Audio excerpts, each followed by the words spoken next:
నమస్కారం. బహుజన్ టైమ్స్ కి స్వాగతం. హెడ్లైన్స్ చూద్దాం. అయోధ్య ప్రాణ ప్రతిష్టాపన కార్యక్రమానికి విరాట్ కోహ్లీ పర్మిషన్ ఇచ్చిన బీసీసీఐ. పాకిస్తాన్లోని ఉగ్రవాద స్థావరాలపై క్షిపణులతో విరుచుకుపడ్డ ఇరాన్. పదవులు వస్తాయి పోతాయి, కానీ ఎంత మంచి పని చేశామన్నదే ముఖ్యం కేటీఆర్. ఈ నెల 22న అత్యంత వైభవపేతంగా జరగనున్న అయోధ్య ప్రాణప్రతిష్ఠ కార్యక్రమానికి team india star cricketer Virat Kohli హాజరవడం ఖరారైనట్లు తెలుస్తోంది.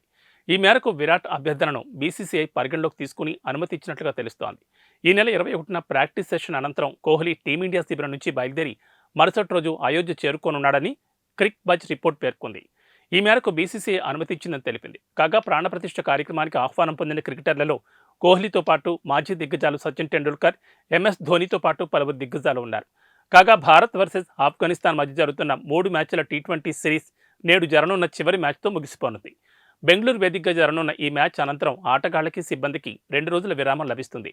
అనంతరం ఇంగ్లాండ్తో జరగనున్న 5 టెస్టుల సిరీస్కు సన్నాహకాలు మొదలుకానున్నాయి. తొలి టెస్టుకు వేదికైన హైదరాబాద్ చేరుకుని టీమిండియా ఆటగాళ్లు ప్రాక్టీస్ చేయాల్సి ఉంది. అయితే ప్రాణప్రతిష్ఠ కార్యక్రమానికి వెళ్తుండటంతో కోహ్లీ ఒకరోజు ప్రాక్టీస్ సెషన్కు దూరం కానున్నాడు.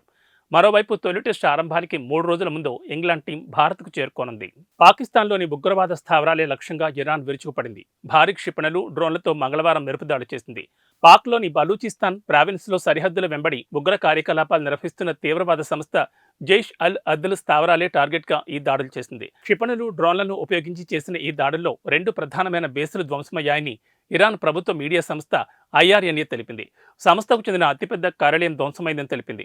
అయితే పాకిస్తాన్ ఈ దాడిని ఇంకా అంగీకరించలేదు. కాగా సున్నీ మిలిటెంట్ గ్రూప్ అయిన జైష్ అల్ అద్ల్ పాకిస్తాన్ సరిహద్దు ప్రాంతాల్లో కార్యకలాపాలు నిర్వహిస్తోంది. కాగా 2012లో ఏర్పడిన జైష్ అల్ అద్ల్ను ఇరాన్ ఉగ్రవాద సంస్థగా గుర్తించింది. కొన్నేళ్ల వ్యవధిలో ఇరాన్ భద్రతా బలగాలపై దాడులకు పాల్పడిన చరిత్ర ఉండడంతో దీనిని ఉగ్ర సంస్థగా ప్రకటించింది. కాగా ఇరాక్లోని కుర్దిష్ ప్రాంతంలో ఉన్న ఇజ్రాయెల్ గూఢచార ప్రధాన కార్యాలయంపై ఇరాన్ రెవల్యూషనరీ గార్డ్స్ దాడి చేసిన రోజే పాకిస్తాన్లోని ఉగ్ర స్థావరాలపై దాడులు జరగడం గమనార్హం. పదవులు వస్తాయి పోతాయి, పదవులు శాశ్వతం కాదు. పదవిలో ఉన్నప్పుడు ఎంత మంచిగా పనిచేశారన్నదే ముఖ్యమని బీఆర్ఎస్ వర్కింగ్ ప్రెసిడెంట్ కేటీఆర్ అన్నారు. సిరిసిల్ల నియోజకవర్గంలోని సర్పంచులు విజయవంతంగా 5 ఏళ్ల పదవీ కాలాన్ని పూర్తి చేసుకుంటున్న సందర్భంగా జిల్లా కేంద్రంలో సర్పంచుల ఆత్మీయ సత్కారం ఏర్పాటు చేశారు. ఈ కార్యక్రమంలో పాల్గొన్న కేటీఆర్ మాట్లాడుతూ బీఆర్ఎస్ సర్పంచుల కృషి వల్లే తెలంగాణలోని ఎన్నో గ్రామాలకు జాతీయ స్థాయి అవార్డులు వచ్చాయన్నారు. సర్పంచులకు పెండింగ్ బిల్లులను ఇప్పించేందుకు ప్రతిపక్షంగా పోరాడతామని చెప్పారు. వేములవాడ నియోజకవర్గంలోని చందుర్తి మండలం మాల్యాల గ్రామాల్లో నిర్వహిస్తున్న కేసీఆర్ కప్ ఉమ్మడి కరీంనగర్ జిల్లా ఆహ్వానిత వాలీబాల్ టోర్నమెంట్ను బీఆర్ఎస్ నియోజకవర్గ ఇన్ఛార్జ్ చల్మడి లక్ష్మీ నరసింహారావు, మాజీ ఎంపీ వినోద్ కుమార్లతో కలిసి కేటీఆర్ ప్రారంభించారు. ఈ సందర్భంగా ఆయన మాట్లాడుతూ జీవితంలో రాజకీయాల్లో ఎదురుదెబ్బలు సహజమన్నారు. గోడ కట్టిన రబ్బర్ బంతి తరహాలో మళ్లీ తప్పకుండా తిరిగి వస్తామన్నారు. సోషల్ మీడియాలో వైరల్ అవుతున్న ఓ వీడియోను ప్రముఖ వ్యాపారవేత్త ఆనంద్ మహీంద్ర షేర్ చేశారు. నదులు, జలాశయాల్లోనూ, బురద ప్రాంతాల్లోనూ ఇసుక తిన్నెలపైన ఓ కన్వేయర్ బెల్ట్ వంటి ట్రాక్ను ఉపయోగించుకుని పలు రకాల వాహనాలు సునాయాసంగా ముందుకు వెళ్లడాన్ని ఈ వీడియోలో చూడొచ్చు. దీన్ని రోడ్వే కిట్గా పేర్కొన్నారు. ఓ జేసీబీ, కొన్ని యుద్ధ ట్యాంకులు, ఇతర వాహనాలు కూడా ఈ కన్వేయర్ బెల్ట్ తరహా రోడ్వే కిట్ను ఉపయోగించుకుని ఎలాంటి అవాంతరాలు లేకుండా ప్రయాణించాయి. దీనిపై ఆనంద్ మహీంద్ర స్పందించారు. దీన్ని చూస్తుంటే సంభ్రమాశ్చర్యాలు కలుగుతున్నాయని తెలిపారు. ఈ ఐడియాను భారత సైన్యం కూడా పరిగణలోకి తీసుకుంటే ఎలా ఉంటుందా అని ఆలోచిస్తున్నారని పేర్కొన్నారు. అప్పుడు మన సైన్యం కఠినమైన ప్రాంతాల్లోనూ అడ్డంకులు లేకుండా ముందుకు వెళ్లడం సాధ్యమవుతుందని ఆనంద్ మహీంద్ర అభిప్రాయపడ్డారు. అంతేకాదు, రవాణా సౌకర్యాలు లేని మారుమూల ప్రాంతాలకు ఉపయుక్తంగా ఉంటుందని, ప్రకృతి విపత్తులు సంభవించినప్పుడు సహాయక చర్యలకు కూడా ఈ వినూత్న ఆవిష్కరణ ఉపయోగపడుతుందని వివరించారు. వరంగల్ మహానగరంలో చరిత్ర ప్రసిద్ధిగాంచిన శ్రీ భద్రకాళి దేవస్థానాన్ని టాలీవుడ్ ప్రముఖ హీరో శ్రీకాంత్ కుటుంబ సమేతంగా సందర్శించారు. ఆలయానికి విచ్చేసిన శ్రీకాంత్, ఓహా దంపతులకు దేవాలయ కార్యనిర్వహణాధికారి శేషుభారతి, దేవాలయ అర్చకులు స్వాగతం పలికారు. ఆదిశంకరులను, వల్లభ గణపతిని దర్శించిన అనంతరం ఆలయంలోకి విచ్చేసి అమ్మవారికి ప్రత్యేక పూజలు నిర్వహించారు. పూజ అనంతరం శ్రీకాంత్, ఓహా దంపతులకు అర్చకులు మహదాశీర్వచనం నిర్వహించి ఈవో శేషుభారతి అమ్మవారి శేషవస్త్రాలు బహుకరించి ప్రసాదం అందజేశారు. ఈ కార్యక్రమంలో పలువురు పాల్గొన్నారు.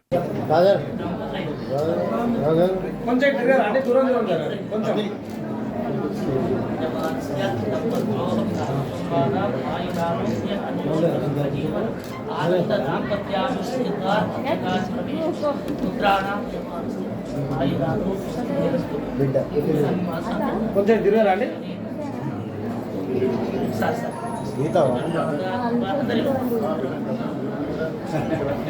కొంచెం అందరూ ఒకసారి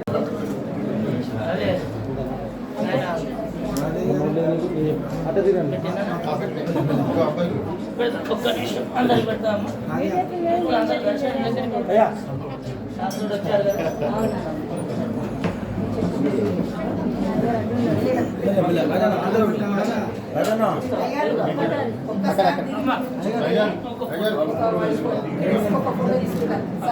సార్ కొంచెం దూరం దూరం కొంచెం ప్లీజ్.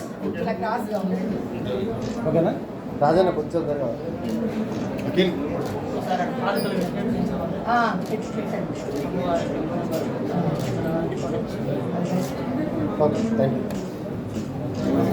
న్యూజిలాండ్లో ఓ మహిళా ఎంపీ షాపులో దొంగతనం చేసేందుకు ప్రయత్నించి దొరికిపోయింది. ఆమె పేరు గోల్రిజ్ గెహ్రమన్.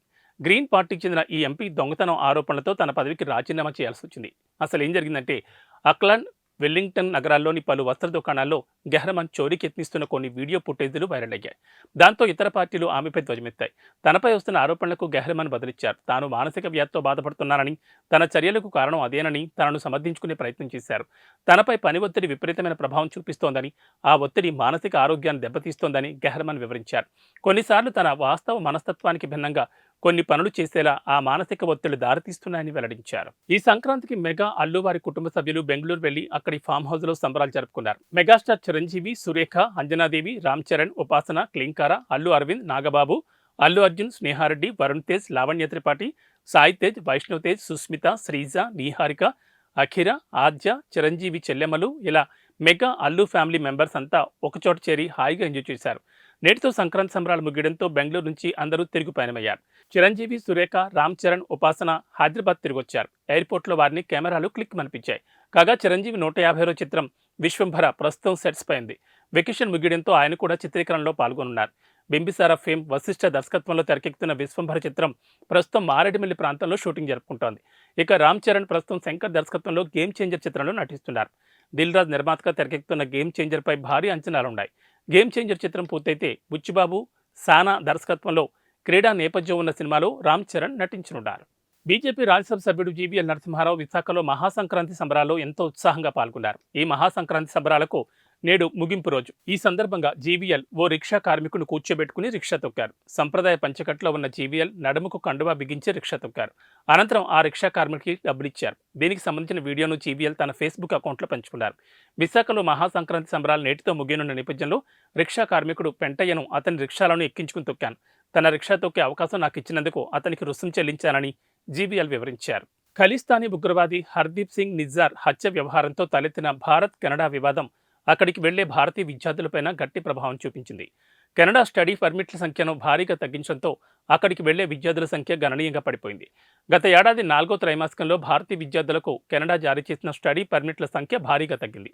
అంత క్రితం త్రైమాసికంతో పోలిస్తే ఏకంగా 86% తగ్గుదల నమోదైంది. గత ఏడాది 4వ త్రైమాసికంలో స్టడీ పర్మిట్ల సంఖ్య 14,910 ఉండగా 3వ త్రైమాసికంలో ఈ సంఖ్య 108,940గా ఉందని అధికారిక గణాంకాలు చెప్తున్నాయి. ఈ స్థాయిలో తగ్గుదలపై ఒట్టావాలోని high commission of India counsellor Gurus Subramanian స్పందించారు. ఇటీవల ఇరు దేశాల మధ్య ఉద్రిక్తపూరిత వాతావరణం, కెనడాలోని విద్యా సంస్థల్లో సౌకర్యాల కొరత కారణంగా విద్యార్థులు ఇతర ప్రత్యామ్నాయ దేశాల వైపు మొగ్గు చూపుతున్నారని విశ్లేషించారు. అయోధ్య రామమందిర ప్రారంభోత్సవానికి ఏర్పాట్లు ముమ్మరంగా సాగుతున్నాయి. ఇక రాముడి విగ్రహ ప్రతిష్టాపనకు సంబంధించిన కార్యక్రమాలు ఇప్పటికే ప్రారంభమై కొనసాగుతున్నాయి. ఈ క్రమంలోనే అయోధ్య ఉత్సవాల్లో నేడు కీలక ఘట్టం చోటు చేసుకున్నది. అయోధ్య గర్భగుడిలో ప్రతిష్ఠించనున్న రామ్లల్లా విగ్రహాన్ని నేడు మందిరంలోకి తీసుకురానున్నారు. రాముడి విగ్రహాన్ని ఊరేగింపుగా అయోధ్యకు తీసుకురానున్నట్లు ఆలయ ట్రస్ట్ పేర్కొంది. అయితే కర్ణాటక శిల్పి చెక్కిన రాముడి విగ్రహం అయోధ్యలో కొలువు తీరనున్నట్లు ఇప్పటికే ప్రకటించిన ట్రస్ట్ ఆ ఫోటోను మాత్రం ఇంకా విడుదల చేయలేదు. మంగళవారం నుంచి అయోధ్యలో శ్రీరాముడి విగ్రహ ప్రతిష్టాపన క్రతువులు మొదలయ్యాయి. ఇక ఇవాళ రామ్లల్లా విగ్రహం ఊరేగింపుగా అయోధ్యకు చేరుకోనుంది. అయోధ్య ప్రాణప్రతిష్ఠ కార్యక్రమం ఆహ్వాన పత్రికలపై బాలరాముడి రూపాన్ని ముద్రించారు. మరోవైపు కేంద్ర మంత్రి ప్రహ్లాద్ జోషి కూడా ఇటీవల సీతారామ, లక్ష్మణుడు, హనుమంతుడు ఉన్న ఓ ఫోటోను ట్వీట్ చేయడం సంచలనంగా మారింది. అదే విగ్రహాన్ని అయోధ్య రామమందిరంలో ప్రతిష్ఠించనున్నారని సోషల్ మీడియాలో జోరుగా ప్రచారం సాగుతోంది. ఇవి బులెటిన్ విశేషాలు. నమస్కారం.